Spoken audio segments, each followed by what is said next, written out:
Hi. Pahalgam ఉగ్రవాద దాడి నేపథ్యంలో భారత ప్రభుత్వం సింధు జలాల ఒప్పందాన్ని రద్దు చేస్తున్నట్లు ప్రకటించింది. 1960లో భారత్ పాకిస్తాన్ మధ్య కుదిరిన ఈ ఒప్పందం రెండు దేశాల మధ్య సింధు నదీ జలాల పంపిణీని నియంత్రించే ఒక కీలక ఒడంబడిక. ఇప్పుడు భారత్ తీసుకున్న రద్దు నిర్ణయం పాకిస్తాన్ మనుగడకే ప్రశ్నార్థకంగా మారనుంది.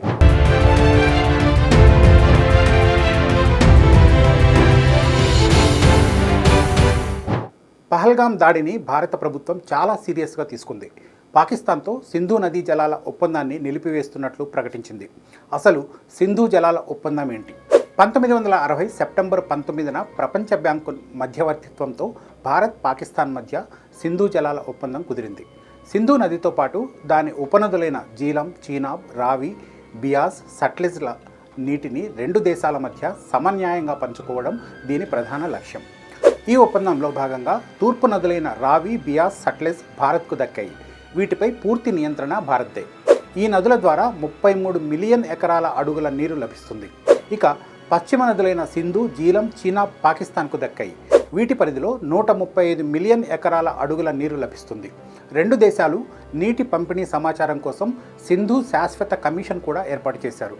గత 6 దశాబ్దాలుగా రెండు దేశాల మధ్య నీటి వివాదాలను నివారించి శాంతియుత సహజీవనానికి ఈ సింధు జలాల ఒప్పందం ఎంతో దోహదపడింది. గతంలో ఎన్నోసార్లు భారత్ పాకిస్తాన్ మధ్య ఉద్రిక్త పరిస్థితులు తలెత్తాయి. పలు రకాల ఆంక్షలు విధించుకున్నాయి. కానీ సింధు జలాల ఒప్పందం జోలికి మాత్రం వెళ్ళలేదు. దీనివల్ల రెండు దేశాలకు ఎంతో లబ్ధి చేకూరుతుండడమే ఇందుకు కారణం. సింధు నదీ జలాల ఒప్పందం వల్ల భారత్కు కొన్ని ప్రయోజనాలు ఉన్నాయి. ఇంతకు ముందే చెప్పుకున్నట్లు తూర్పు నదులైన రావి, బియాస్, సట్లెజ్పై పూర్తి నియంత్రణ భారత్కు లభించింది. ఈ నదుల వల్ల పంజాబ్, హర్యానా, రాజస్థాన్లో వ్యవసాయం విస్తృతంగా సాగుతుంది. పలు ప్రాజెక్టుల ద్వారా విద్యుత్ ఉత్పత్తి జరుగుతుంది. అంతేకాక కొన్ని షరతులతో పశ్చిమ నదుల నీటిని కూడా భారత్ కొంతమేర వినియోగించుకుంటుంది. అటు పాకిస్తాన్కు కూడా ఈ ఒప్పందం వల్ల భారీ లబ్ధి చేకూరుతుంది.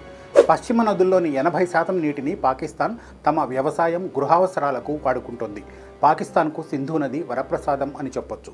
ఈ ఒప్పందం వల్ల భారత్ తమ నీటిని అడ్డుకట్ట వేస్తుందేమోననే భయం లేకుండా తాపీగా ఉండగలుగుతుంది. వివాదాల పరిష్కారానికి ప్రపంచ బ్యాంకు మధ్యవర్తిత్వం వహించడంతో పాకిస్తాన్ ఊపిరి పీల్చుకుంటోంది. అయితే ఇప్పుడు పహల్గాం అటాక్ తర్వాత భారత్ కఠిన నిర్ణయం తీసుకోక తప్పలేదు. 60 ఏళ్లలో భారత్ ఎప్పుడూ ఈ స్థాయిలో రియాక్ట్ కాలేదు. దీనికి అనేక కారణాలున్నాయి.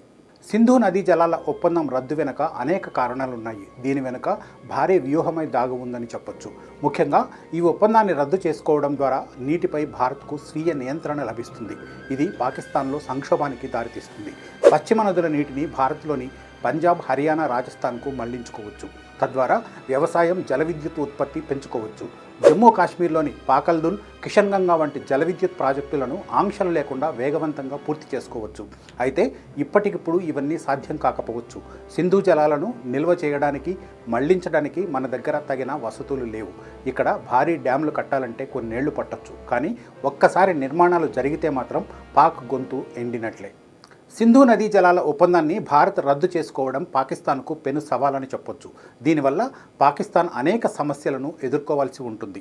సింధు నదీ జలాల ఒప్పందం రద్దు పాకిస్తాన్కు తీవ్ర పరిణామాలను తెచ్చిపెట్టడం ఖాయం. పాకిస్తాన్ వ్యవసాయం ప్రధానంగా సింధు, జీలం, చీనాబ్ నదులపైనే ఆధారపడి ఉంది. వ్యవసాయానికి వాడే నీటిలో 80% ఈ ఒప్పందం కిందే లభిస్తోంది. 16 లక్షల హెక్టార్లు ఈ నీటితో సాగుతున్నాయి. ముఖ్యంగా పాక్ రాజకీయాలను, సైన్యాన్ని శాసించే పంజాబ్ ప్రావిన్స్కు ఇది జీవనాడి. గ్రామీణ ప్రాంతాల్లో 68% ప్రజలు ఈ నీటిపైనే ఆధారపడ్డారు. ఈ దేశంలో 23.7 కోట్ల మంది ప్రజల తాగునీటి అవసరాలను సింధు జలాలే తీరుస్తున్నాయి. కరాచీ, లాహోర్, ముల్తాన్ నగరాలు నేరుగా ఈ నదుల నీటినే ప్రజలకు అందిస్తున్నాయి.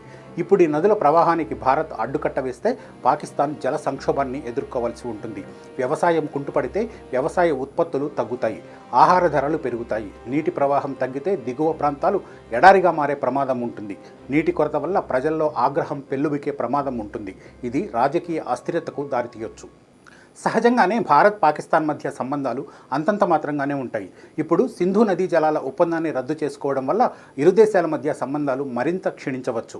సింధు నదీ జలాల ఒప్పందాన్ని రద్దు చేసుకోవడం వల్ల భారత్కు నీటి వనరులు సమకూరుతాయి. అయితే అంతర్జాతీయ సమాజంలో మనపై విమర్శలు రావచ్చు. భారత్పై ఒత్తిడి తెచ్చేందుకు పాకిస్తాన్ అంతర్జాతీయ సమాజం మద్దతు కోరవచ్చు.